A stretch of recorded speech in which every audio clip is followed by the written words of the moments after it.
Back in the 30s, on a wide, smooth beach at Daytona, Florida, the sport of stock car racing began. Most of those early jalopies were straight off the corner car lot. They were raced by a bunch of shade tree mechanics and some even shadier ex-moonshine runners. But somehow, it caught on.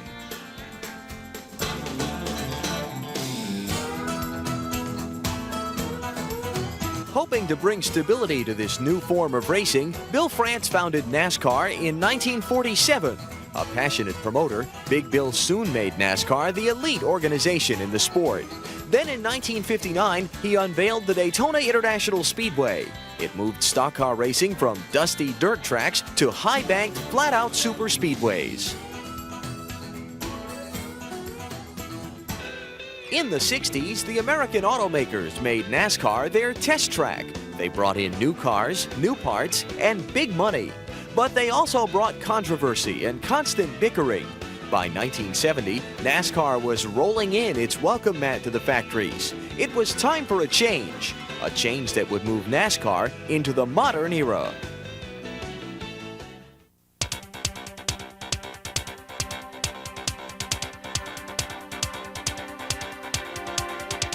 The popularity of the sport, even in the late 70s, was just really starting to kind of mushroom.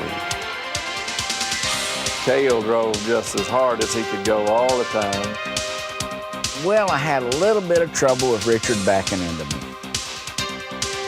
I don't think anybody had any more talent than David Pearson.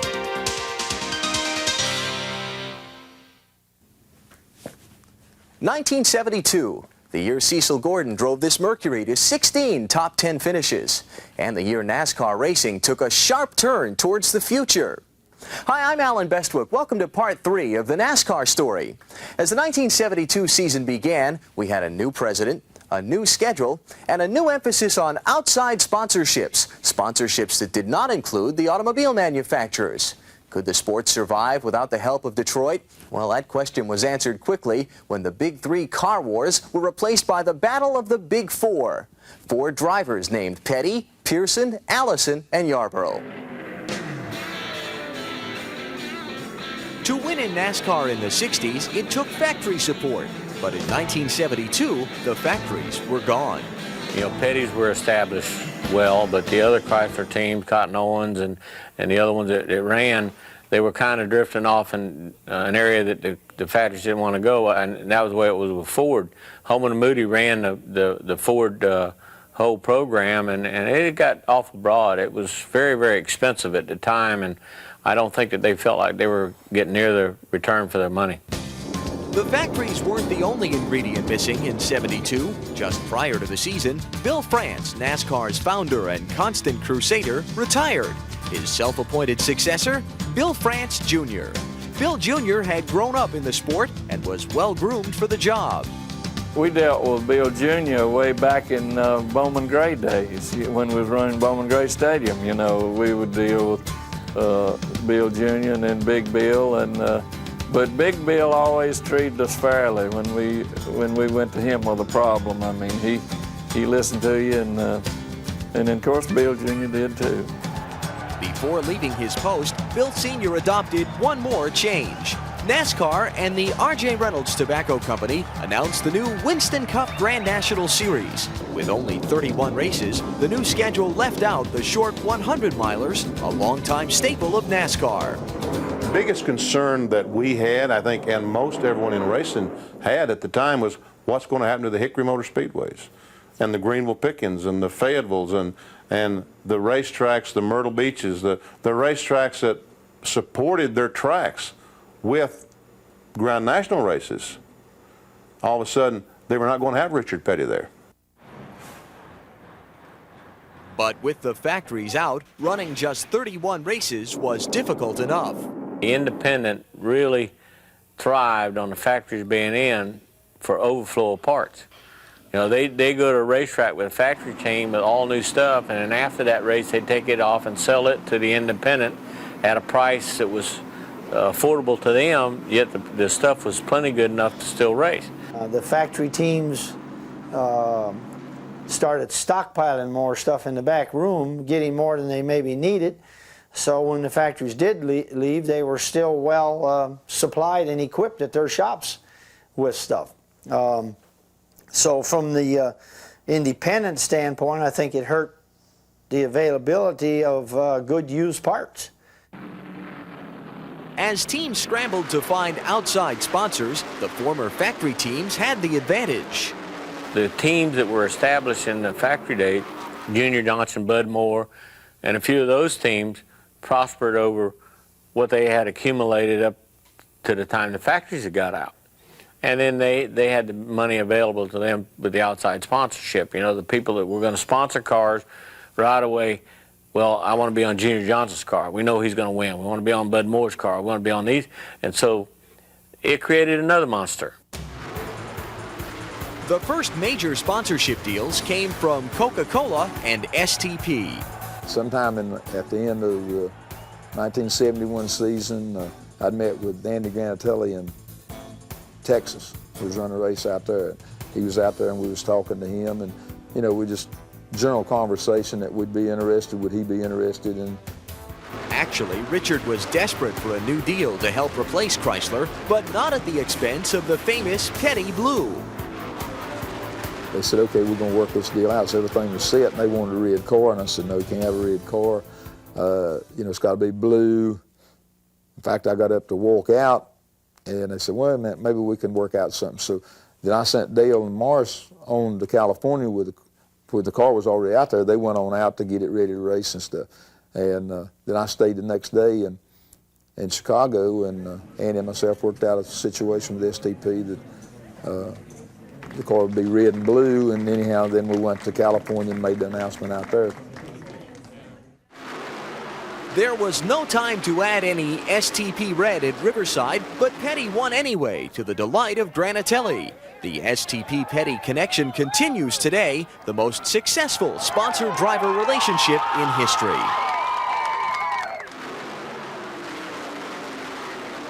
Bobby Allison had enjoyed Coca-Cola for more than a year before Petty's STP deal. For 1972, Coke gladly moved with Bobby to the Chevy of Junior Johnson. The Coke thing was good for Coke. They enjoyed it, and they appreciated it. And as I bounced around on the circuit, they stayed with me. Although paltry by today's standards, the extra dollars from STP and Coke, coupled with already strong teams, made Allison and Petty unbeatable.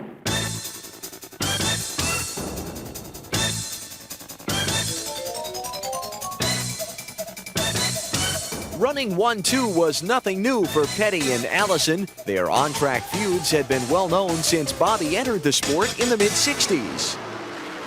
Bobby had come through and won a bunch of modified championships and all that, so he comes in with a winning background.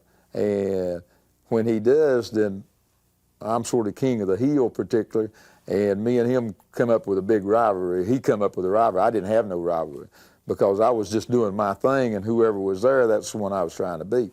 When Bobby got there, then I was the one that he needed to beat for him to be on top of that hill. The competitiveness of our personal relationship right at the time would make it seem like that something that happened would boil over into another event.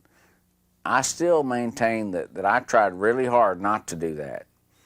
And I pretty much feel that he tried not to do it too, but there were so many people that were on the sidelines that would say, you know, go run into that guy because he hit you last week, you know. Not that we knocked each other out, we just knocked each other out of the way. We didn't knock them out of the race. And so I don't think that we ever ran a single race that he knocked me completely out of the race or I knocked him out of the race. What we do, we just knock each other out to try to win the race. And it got pretty tough in there along in the early 70s, I guess, where we 2 or 3 races in a row we run first and second, and whoever had the most wheels rolling at the end of the race won the race. For the first half of the 72 season, the Petty-Allison feud was dormant, but it awakened in the fall race at Richmond. Richard and Bobby finished 8 laps up on the rest of the field, bumping and banging all the way. At one point, Richard's car literally rode on the guardrail. There was a catch fence that's set behind that, like we'll call it a hog fence or a chicken wire fence or whatever, that's set behind that. And there had to be a gap of, 4 or 5 feet between the guardrail and this catch fence. And he and Bobby and Richard got tangled up coming off 4th corner, and they got up in that fence. Richard's car, literally the bumper of his car, rear bumper of his car, knocked down the catch fence that was 3 or 4 feet away from the guardrail, and Richard Petty won the race. So we finally had to call a halt to that. We just got together and said, hey, you know, we've got to stop this. I mean, I think he was driving for Junior, and he was tearing Junior's cars up. I was tearing Junior's cars up, and he was tearing Petty Enterprise's cars up. But anyhow, you know, I've always respected Bobby for what he was able to do as far as driving and being able to be the competitor he was. I just didn't like some of the way he's done some of the stuff. You know, I had to race Richard pretty hard sometimes, and I feel like that in the times that I was able to go ahead and compete with him, that I was able to outrace him a lot of times. And, you know, I'm down there with 85 wins, and he's out there with 200 wins, but, you know, maybe I can say that he got some of that 200 at races that I wasn't at, but I got all of my 85 at races he was at. So, you know, what can I say?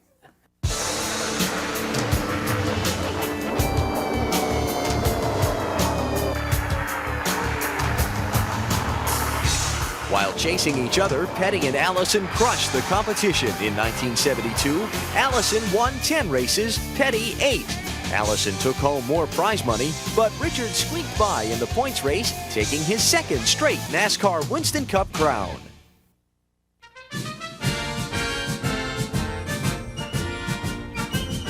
Before 1973, Bobby Allison mysteriously left Junior Johnson to field his own Chevy, and Cale Yarborough was named as his replacement. At the same time, Buddy Baker took over the K&K Dodge from Bobby Isaac. The year's first superspeedway event promised to be a great one.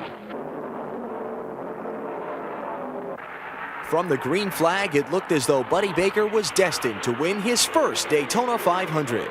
His bright red 71 was out front all day, and near the end was almost a lap ahead of Yarborough and Petty. Down at turn number 1, Cale Yarborough is on fire in the number 1 corner, a blaze of smoke and flame under Cale Yarborough's car. As Cale's engine blew, the yellow flag allowed Petty to close the gap on Baker. Then, with only 12 laps left, Petty squealed in the pits for a splash of fuel. Richard Petty is on pit road. He really burned the rubber as he came in, slowing down, reducing his speed from 180 all the way down as he came onto pit road. How quick a stop was it, Marvin? 8.5 seconds, Ken, but he did lock up the wheels coming in. This could cause flat spots. Then it was Baker's turn, but his stop took 10 seconds and Petty grabbed the lead. Baker desperately tried to catch up, but with just 6 laps left, his engine cracked under the strain. Buddy Baker just blowing in the back straightaway. Tremendous plume of smoke out of Baker's automobile down near turn 3. Buddy Baker now, the smoke is billowing out of that number 71 K&K Dodge. He's still on the high banking, but he's going to be it. He's blown his engine. With Baker out, Petty easily won his 4th Daytona 500.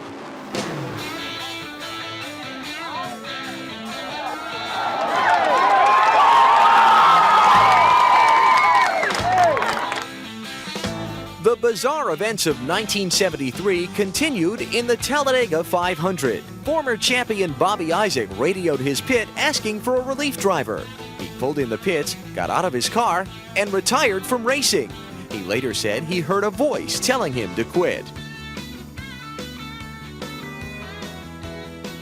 Just as shocking was the race winner.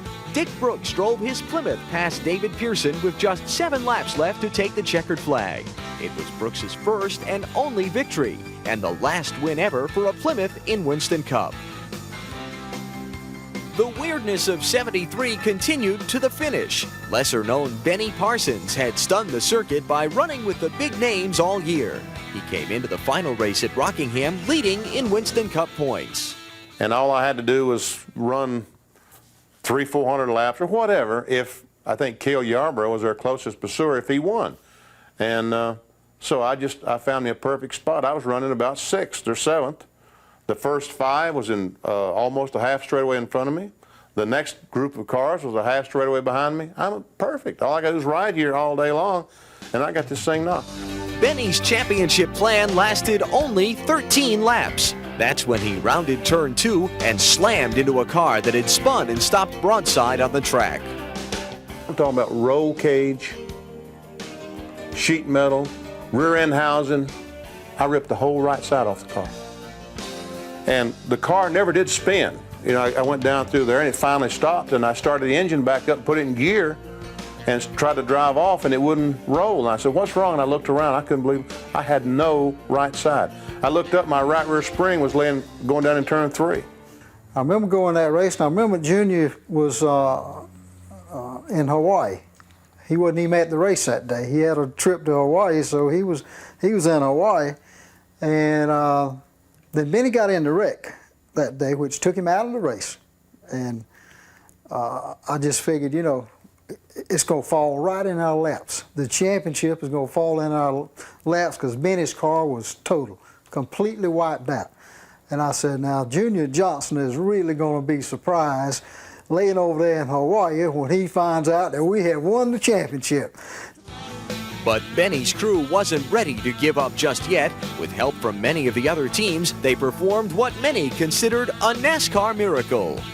We found an old car sit in there and went over and cut the roll cage out of that car and welded it into our car. Took the right side roll cage off that car, welded it in our car, and I went back on. An hour and 15 minutes later, I was back on the racetrack.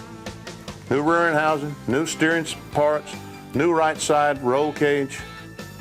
Obviously, we didn't have to have sheet metal because that's only sheet metal anyway. So the fans watched me. They could literally see in the car and watch me drive around the racetrack.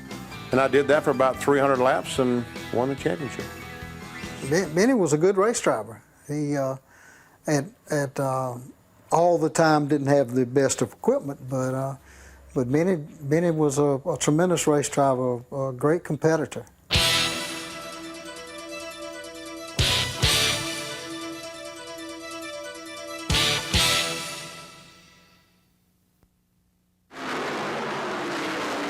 Benny Parsons won the championship in '73, but only one race. Victory Lane belonged to the Silver Fox, David Pearson.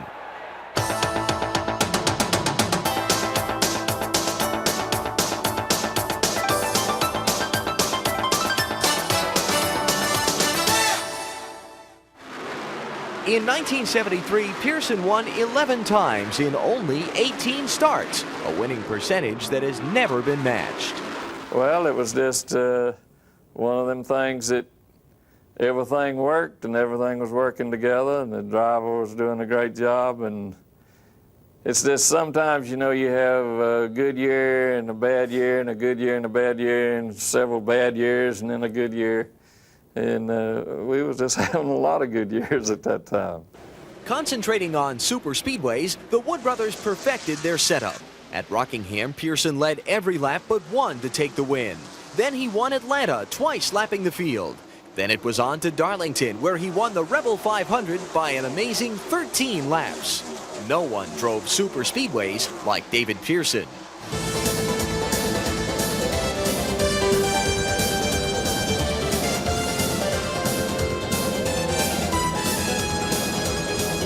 Pearson continued his torrid pace in 1974. He won 7 times with 15 top 10s, all in just 19 starts. Still, the Wood brothers refused to run a full schedule.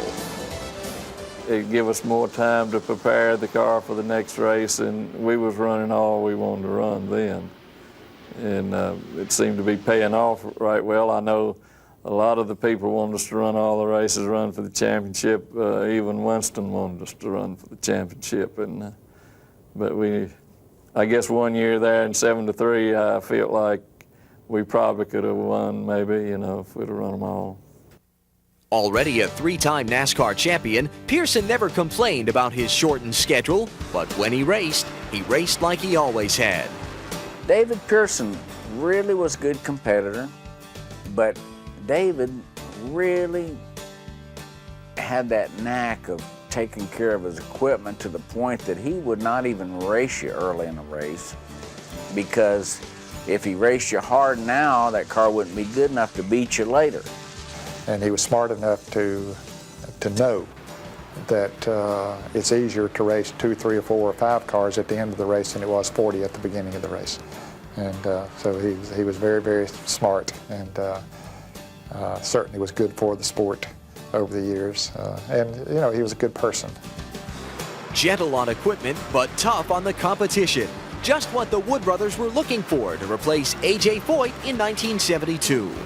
I watched him race, and we raced against him, and I know how tough he was to beat, and that's the techniques that you just like to see a guy in your car that's that hard to beat, you know. Pearson would go on to win 29 super speedway races for the Wood brothers. That's why fans were shocked in 1979 when the team suddenly released Pearson and hired young Neil Bonnet. We had heard a lot of comment that he wanted to quit. We thought he wanted to quit, and it was the biggest mistake that we ever made. I mean, I'm very sorry that it ever happened.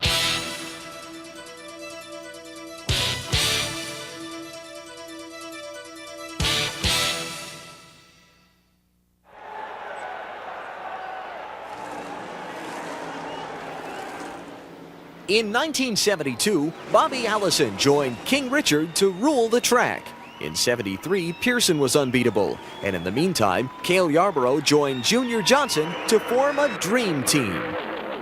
We won right off, you know. We went right at it, and Junior had a good racing team, and I had the desire and the want to, and so it just worked good for us. David Pearson, Richard Petty, Bobby Allison, and Cale Yarborough. These 4 superstars left little room in victory lane for anyone else. It was money. You know, that was the thing that we kept telling ourselves. If we had the car and the money that they had, we could do the same thing. And I believed that race car drivers were a dime a dozen, that equipment meant everything. Well, I haven't driven for a while now, for about half a dozen years. And as I sit up in the booth, or as I look around and I watch races, I realize that there is a difference.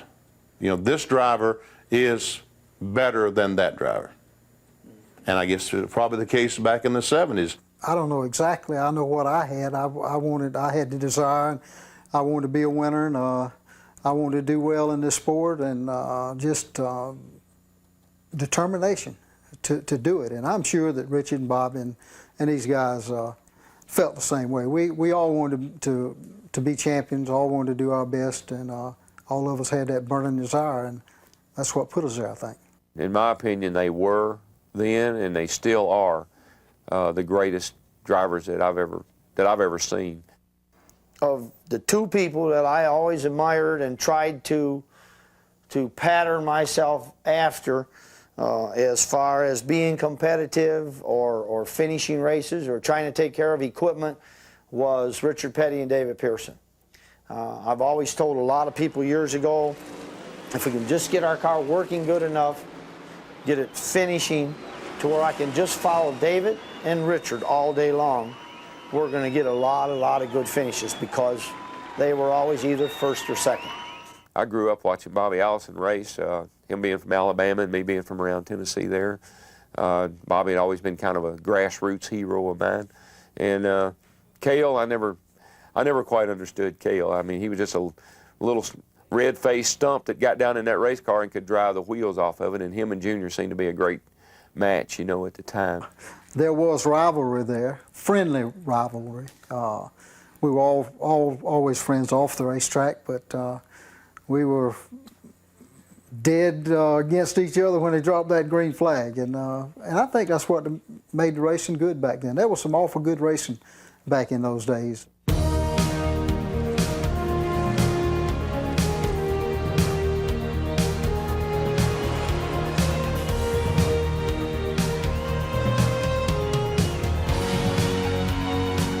Proving their dominance, Petty, Pearson, Allison, and Yarborough won every race except one in 1974. They also finished 1, 2, 3, and 4 in the points race. Petty squeezed by Yarborough to take his 5th NASCAR championship.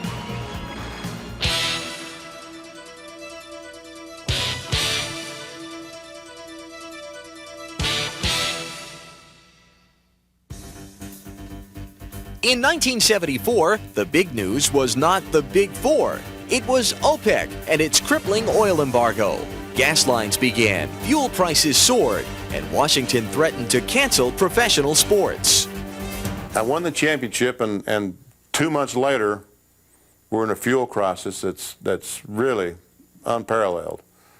When I ate dinner at night, I set the TV down and watched the nightly news to see if there was any new developments in the fuel situation. I said, here I've struggled for 10 years. I finally win a championship. I look like that maybe good things are going to start happening to me. And guess what? There's not going to be racing. A seasoned political wrangler, Bill France Sr. came back from retirement to lead the charge against the Federal Energy Office. He rounded up track operators and the heads of other motorsports groups, convincing them to voluntarily cut back fuel usage. They proposed cutting 10% off their races, which was such an insignificant amount. But again, at least it showed the people we were trying. And instead of running 500 miles, we ran 450 miles. In all, 15 races were shortened. There were also limits put on fuel use in practice, and some starting fields were downsized. The tactic worked. Washington's Energy Hawks accepted the voluntary reductions and kept the fuel lifeline flowing to NASCAR. The energy crisis also fueled a movement begun several years earlier, a move by NASCAR to force the use of smaller engines. Well, it was obvious to NASCAR and to everyone else that big engines were going by the wayside because of fuel. We did not think we'd ever see, and we haven't. We don't see 427s and 454s in cars anymore. We do see them in trucks, a work vehicle, but in a pleasure vehicle, we don't see big engines anymore. We see small engines. As early as 1972, NASCAR had mandated the use of restrictor plates on the larger engines, infuriating the big block teams. Buddy Baker and his famous crew chief Harry Hyde pulled out of the '74 Daytona 500 in protest. Others, though, were prepared for the change. We was working with the 302 engine in the Trans Am series, in which we won the championship, Trans Am championship in 1970 with a 302, and so it started in 1971. Ford went to work with a 366. Ford said that, NASCAR said they're going to cut engine size back to 366 inches. So we got, Ford made some stuff, a few parts and pieces on the way. So I started doing some experimental work and engineering work on the 366. It was like 73 or something like that when we started running a small engine. I drove the AMC Matador for Roger Penske, and of course that was one of the first 366 cubic inch engines. NASCAR was saying that, I believe in 75 or whatever, 76, that's what the rules were going to be. The 1975 Daytona 500. As this drama began, the audience knew that Richard Petty and David Pearson would have major roles. The surprise was the unusual parts they played. 40 laps to go. Here I'm running second to David Pearson. And they threw the green, and I ran with him for a little while. And then he started pulling away from me. And he pulled out to about I think about a 6-7 second lead on me. And I said, well, I'm second in the Daytona 500 is not bad, but still, you can't be content because you want to win. Running 8 laps behind the leader was the Dodge of Richard Petty. The number 43 was the fastest car on the track, but a cracked radiator forced several unscheduled pit stops. And I guess on the radio, his crew had told him my situation, and they said, help Benny out. Take Benny up to Pearson. So Richard waved to me. He literally waved to me and said, come on. More or less, you know, look, I'll take, you know, if you want to win this thing, hang on, and we'll go for a ride.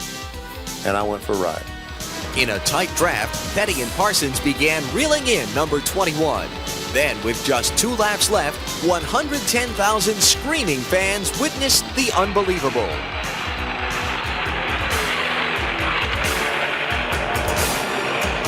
I came off the corner, and the 21 car is spinning down through the grass. Well, the first thing that entered my mind was, you see, I'd never seen the 21 car have any kind of problem. You just don't see, I mean, the 21 car never had a problem. So, I mean, my mouth was literally hanging open that the 21 car was spinning out. You know, it didn't happen to him. And then about the time I got to, I thought about that all the way down the back straightaway. Wow, the 21 car is spinning out. And when I finally got to the third corner, started, oh my God, I'm going to win the Daytona 500. Hey, Benny, we don't have much time. Congratulations, Benny. Thanks, Chris. What did you think when you went by Pearson? I said, you know, this can't be happening. This can't be happening. Really? Well, you know, you're going to quit this year, weren't you? Yeah, I really was, Chris.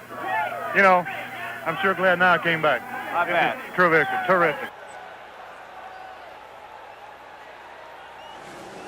As the modern era took shape, racing continued to grow more and more expensive, and the teams were in a pinch. $200,000 from a sponsor was considered major, but it wasn't near enough to run a full racing season. In response, NASCAR started paying appearance money to the top teams. Not only, you know, did they have the sponsorship help, all of a sudden they were getting extra help from NASCAR. And it was probably $3,000, $4,000 a race back then that we were not getting. In 1972, NASCAR began paying appearance money to the top team from each make of car: the Petty Plymouth, Junior Johnson Chevy, Nord Crosskopf's K&K Dodge, and Bud Moore's Ford. It was the predecessor to today's Winner's Circle program. That ensured the promoter at Richmond, at North Wilkesboro, and Martinsville, and Bristol that those 4 guys would show up. And they felt like that they could sell the race if they could advertise to the public that they had those 4 drivers. Despite NASCAR's attempts, by 1975, the money problems were back. Junior Johnson lost a lucrative sponsorship from Carling Beer, and Bud Moore lost his deal with RC Cola. Bobby Allison, with no appearance money, won the opener at Riverside, then took second place at Daytona.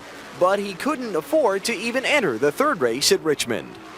This took so much money, more than a lot of people had.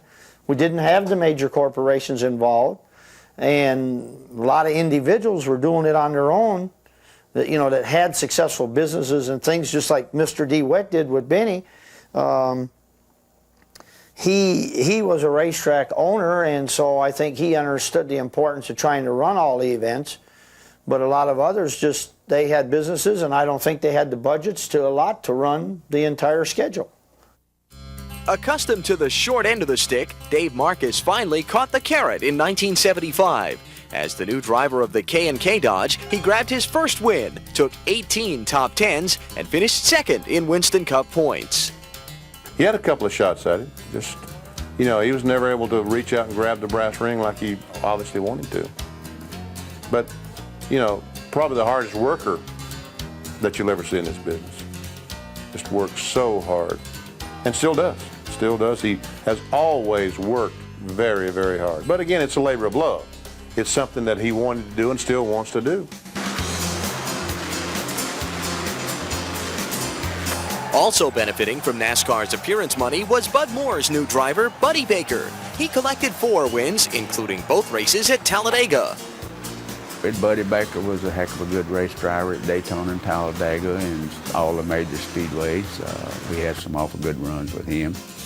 We won Talladega, I think, about 4 times in a row with Buddy and finished second twice the time he drove for us. Buddy grew up as a son of Buck Baker and that had his own team and all. And Buddy went along for a lot of years, and he may not agree with what I'm going to say, but I don't think Buddy got serious about his racing until later on. I think he played a long time where because he had security there with Buck, you know. I think if Buddy had gotten serious early in his racing career, as serious as he did in his later years, that his record would have been a whole lot better. Buddy always drove her. I mean, if she would go, Buddy would drive her. That was it. He would, if it would run and stay together, he would win the race. And if it didn't, it'd be broke or crash. That's it. That hard-charging style landed Baker a role in one of NASCAR's most told stories. It happened at Martinsville after a pit mistake had forced Baker to the back of the pack. And old Buddy Baker, there's no way to go but the front. So he's going to head right up through that bunch at Martinsville. He went all the way back to 4th place, I think it was. And we didn't even have a hood, fender, door, quarter panel, nothing left. He had totally left pieces of that car hanging on everybody. So a yellow come out, and I told him not to come in the pits till he hit the caution car. And he said, "What for?" I said, "Well, you've hit everything else. I want you to bat 1,000 a day."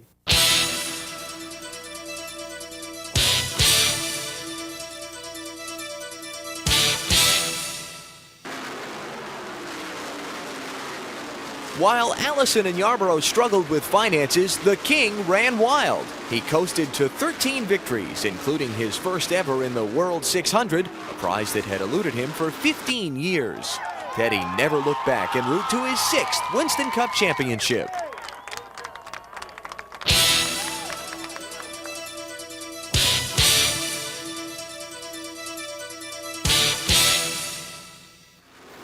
In the Daytona 500 of 1975, Richard Petty helped steal the win away from David Pearson. In 1976, the two went at it head-to-head.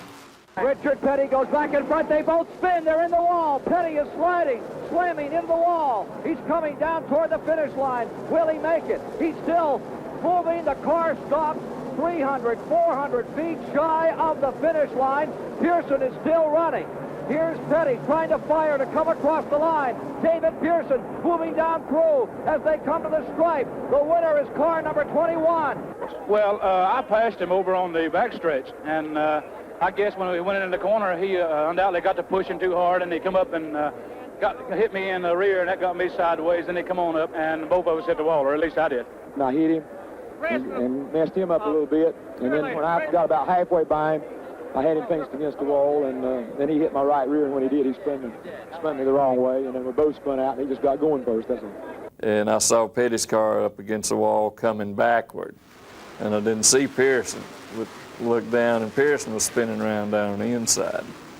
And he was in the grass with his motor still revved up quite a bit, and I thought Petty was going to slide all the way across the finish line, but he stopped short about 50 feet. In one of NASCAR's most dramatic finishes ever, David Pearson limped to his first and only Daytona 500 victory. He went on to 9 more wins, but with only 23 starts, couldn't compete for the championship. That honor went to Cale Yarborough. Well, it was a good year. Of course, that's the year I won my first Winston Cup championship, and we just had a good year. We put it all together and ran hard, and was just determined to win that championship, and did so for the 3 years in a row. So we just got on a streak and got on a roll and put them all together.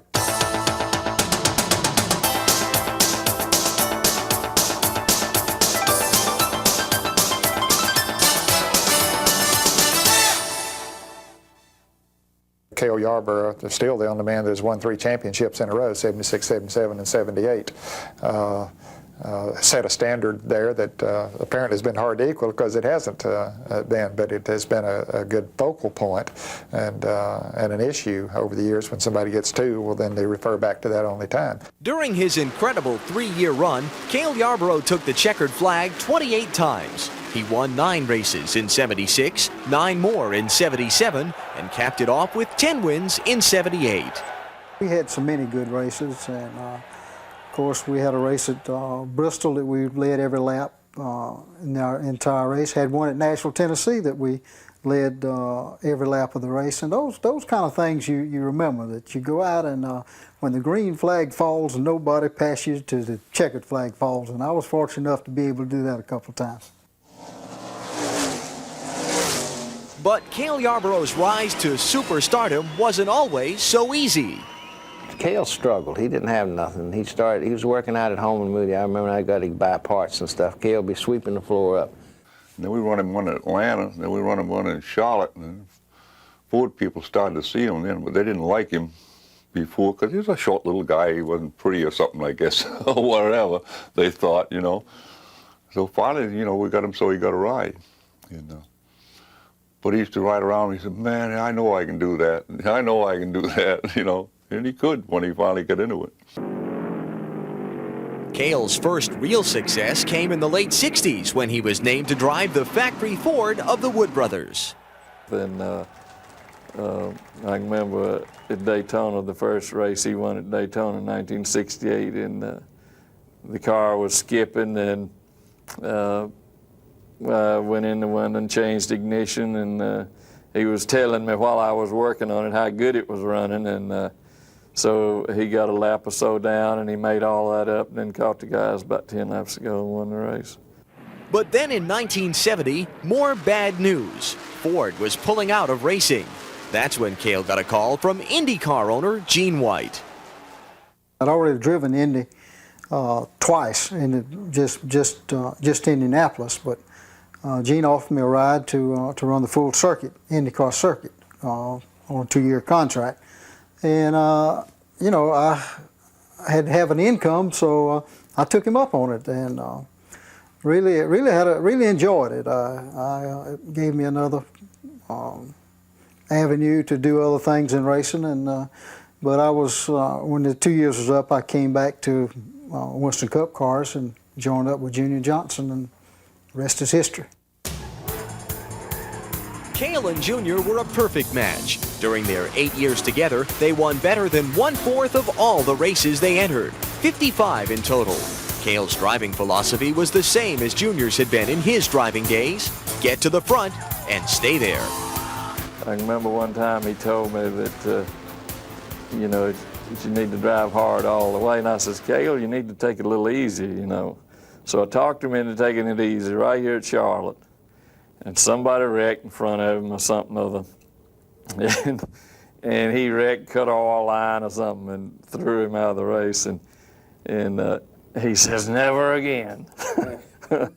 I remember coming off turn 4 at Wilkesboro one time, and the car's in a 4-wheel drift. I'm heading for the fence, and I'm just about to run into the fence. I think I'm trying to not hit the fence. He passed me on the outside. Cale fit in the mold with Buddy Baker. I mean, if it would run, Cale would run it, and if something got in the way, it'd get crashed, or if the parts wouldn't hold up, they'd be broke. I mean, but if it stayed together, he'd win the race.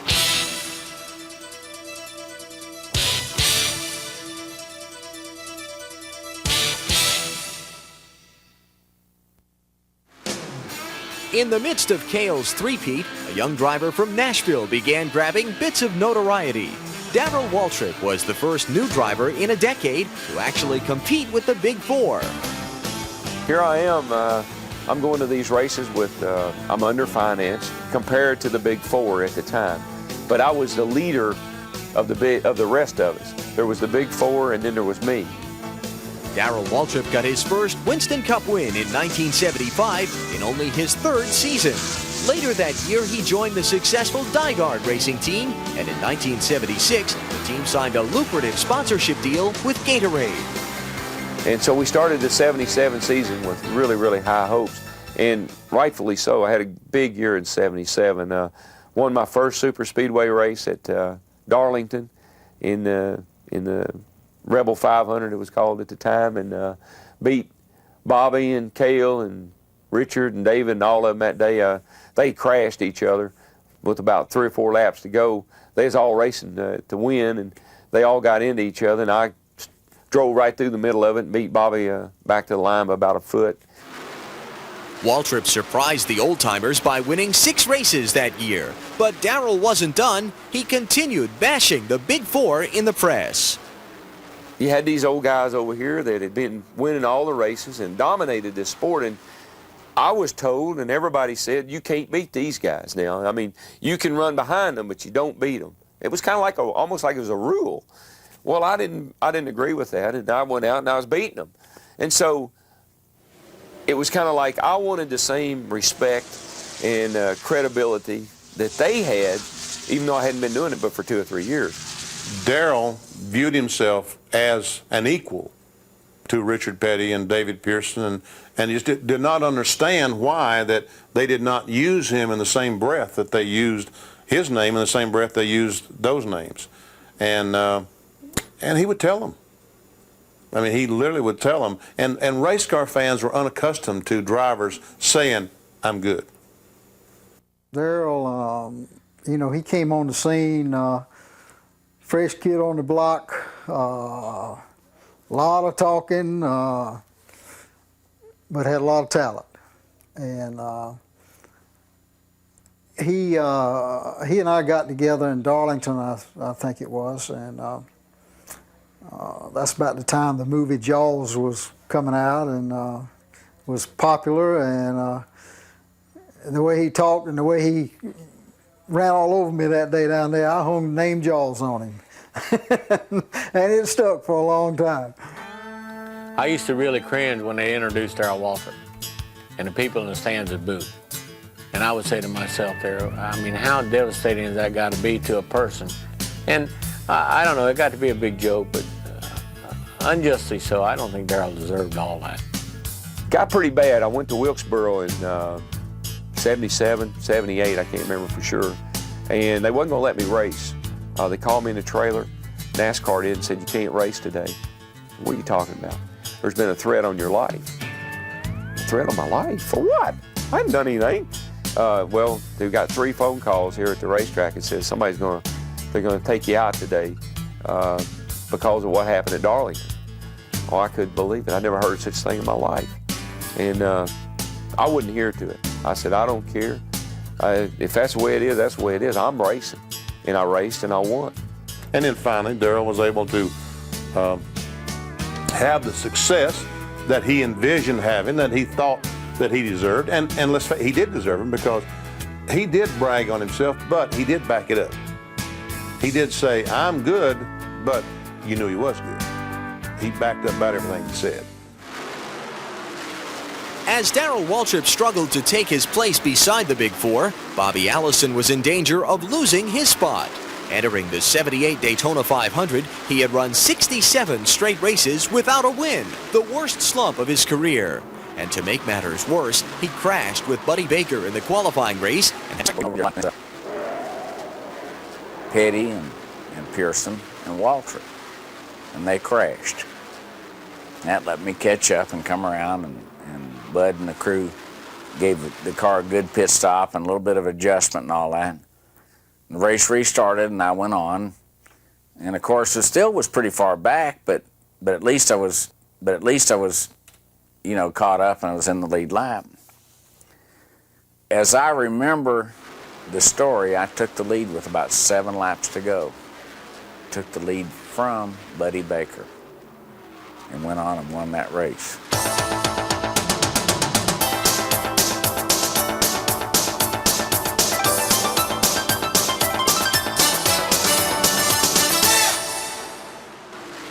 Bobby's first Daytona 500 win was typical Allison. Like a man on a trampoline, he would often fall only to bounce back even higher than before. You know, when I first came around, Bobby Allison was driving a Dodge for Mario Rossi. And when the Chrysler thing went away, Mario's thing went away. And then he started driving that Ford for Holman and Moody. And I mean, what did he win? 10 out of 12, or I mean, it was just phenomenal, the success that he had. And then he went over and drove Junior's Chevrolet, that Monte Carlo in '72. And again, he was unbeatable. 1972, I think, was his best year. He was at his peak, and he showed it to you. He had a good car, and he was the best driver there was out there. But then, with no explanation, Bobby left Junior to again field his own car. Junior Johnson, when Bobby ran Junior Johnson's cars, he wanted to run a front steer car like we built and ran at home, like he was designed and built. Junior didn't want to do that. And it can be said all the reasons why, but this is the reason. I'm telling you the reason why. Bobby struggled in his own car until the middle of 1974 when he took over the circuit's most unusual ride, the AMC Matador owned by Roger Penske. We came back and we won the Riverside opener in the Matador, and we won both Darlington races in '75 in the Matador. You know, the Rebel race and also the Southern 500. You know, I had to feel pretty good about that. You know, I won 4 races in a real off-brand car. But just as quickly, Allison's fortunes went in reverse. Penske switched to a Mercury, and for the first time in 10 seasons, Bobby went winless in 1976. I left Penske's organization, and I had a conversation with some of the folks at AMC, and they asked me if I would try the Matador again. And I'd gotten a lot of fan mail that had said, boy, we sure liked that car when you ran it, you know, we'd like to see it again. And so we gave it a try again for the '77 season. Well, I went winless in '77. Once again, Bobby's attempt at running his own team had failed. He wasn't smart enough to realize that he couldn't do it himself.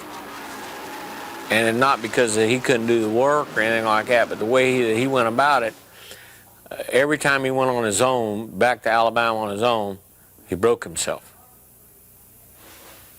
And he's probably going to jump on me if he sees this, but I mean, that's a fact. I mean, all you have to do is look back at the history, and that's what happened. But for 1978, Allison parked his Matador to take the wheel of Bud Moore's famous Ford. Along with the Daytona 500, Bobby won 4 more races that year. His career continued well into the 80s, and in 1983, he finally captured the Winston Cup. He had a good head on his shoulders, and he had a point of what he wanted to do that day, and he would do anything he had to do to reach that point.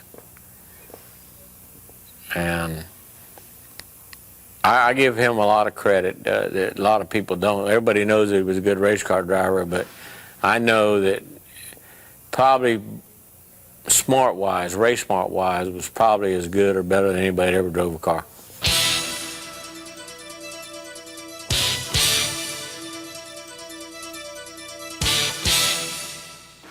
Following Waltrip's 6th win at Talladega, Petty turned up the heat, taking his 3rd win of the year at Michigan.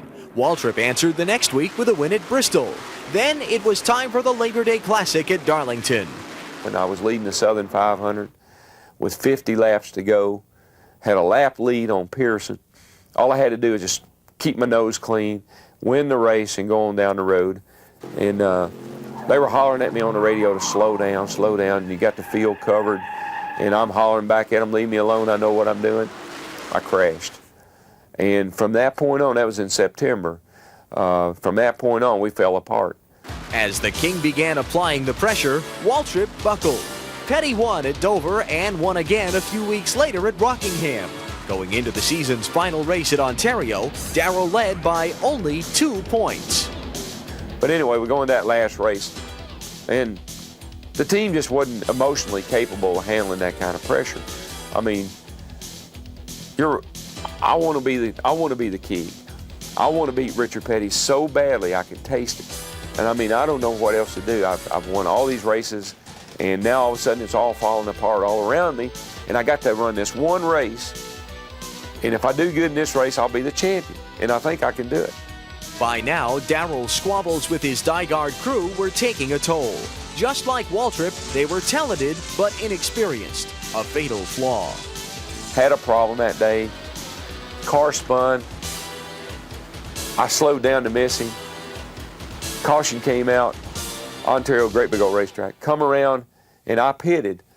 Well, I pitted too early. They told me to pit, but I pitted too early, and the pace car had already come around.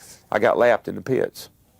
So we were a lap down, and we raced a lap down the rest of the day, and Richard finished 5th, and I finished 7th, and he won the championship. And it killed me. I never had anything hurt me so bad in my life, but I learned a lot from it. I realized in '79 after that, I said, you know, I beat myself, and that's one thing I'm going to try not to do in the future.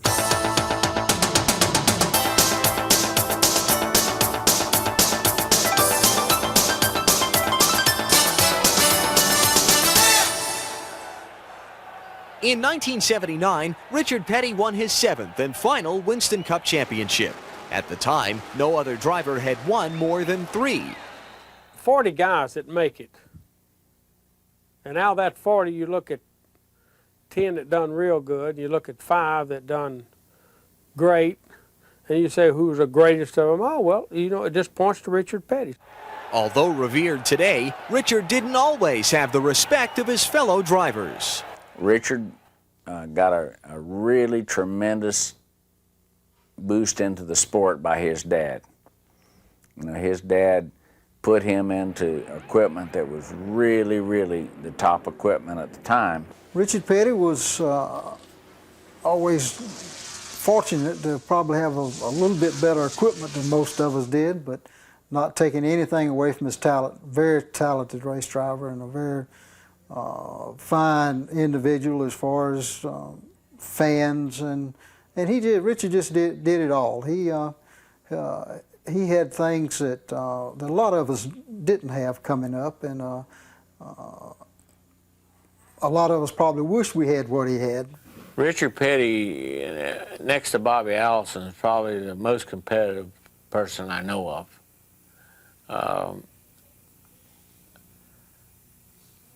He was a lot better race car driver than maybe some people even gave him credit for being. He was always in good equipment, so they always said, well, he's in good equipment, that's why he wins. But he was a good race car driver, very smart race car driver. Richard always, no matter what happened, whether he was at fault, whether somebody else was at fault, whatever, Richard always got out with those big white teeth shining and smiled, and you could just tell, at least if you knew him very well, said, yeah, well, that's the way it is, but it won't be that way next time. Adapting to change was also a Petty trademark. In 1972, he moved easily into the new Winston Cup circuit without his factory backing and without the short tracks he thrived on. He would be competitive at the short tracks, he would be competitive at the speedways. I mean, he was, some guys maybe only had certain racetracks. I mean, I think Buddy was always, in those days, more competitive on speedways. Richard was as competitive on the speedway as he was the short track. So, I mean, that says something, I think, for Richard's driving ability. He could adapt to both. He had them figured out, both of them. We'll say that Richard's not running well. He's back in about 10th place. And in about 40 or 50 laps, here comes Richard Petty running someplace on this racetrack that I would never, ever have dreamed about running. But he's found himself a groove around that racetrack that fits his style, and away he goes. Petty's ability to adapt was never tested more than in 1978. For the first time in 18 years, Richard Petty didn't win a race. Well, 78 was just a bad year. We had a new Dodge, which was bigger than this house. And we went to Daytona and was leading the race, running really good. I mean, you know, we felt really good about it. Blew a left rear tire, knocked Pearson, myself, and Darrell Waltrip. We was running first, second, third, which wiped us out. And that was the best run all year, I guess. It was just a bad situation. We just never could get the car to run and handle and do any good. So about halfway through the season, we decided to go to Chevrolet. As Petty Enterprises struggled to build a competitive Chevy, the racing rumor mill quickly labeled the King a has-been. Richard wasn't listening. He came back to win 5 races in '79 and his 7th NASCAR crown. Today, only one label sticks: Richard Petty, the greatest stock car driver of all time.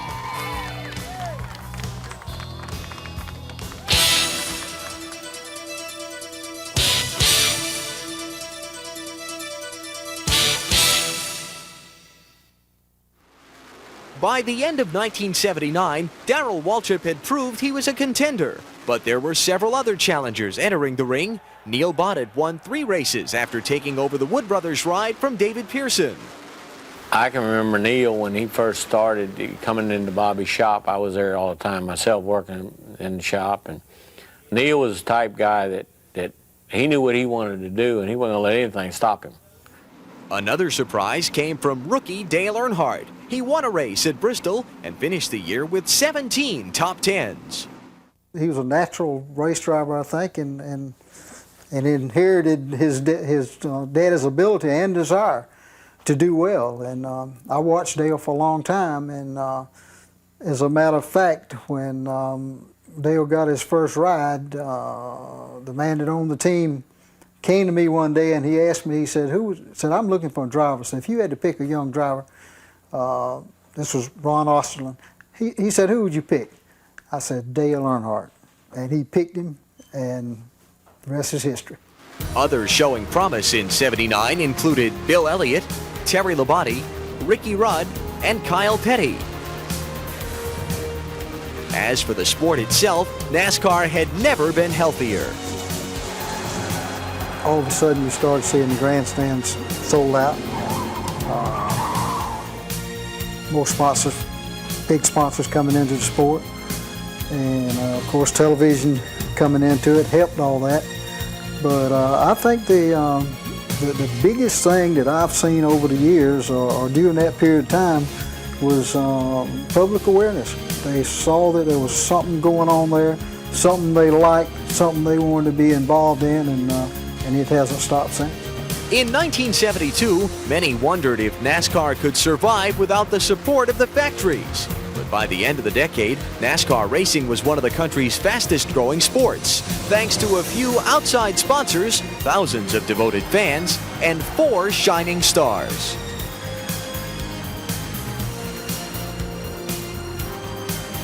They are the block that this sport is built on. They built a strong foundation for people like me and people after me to build their careers on. If it hadn't been for them, what they could do and what they did for this sport, none of us would be where we are today.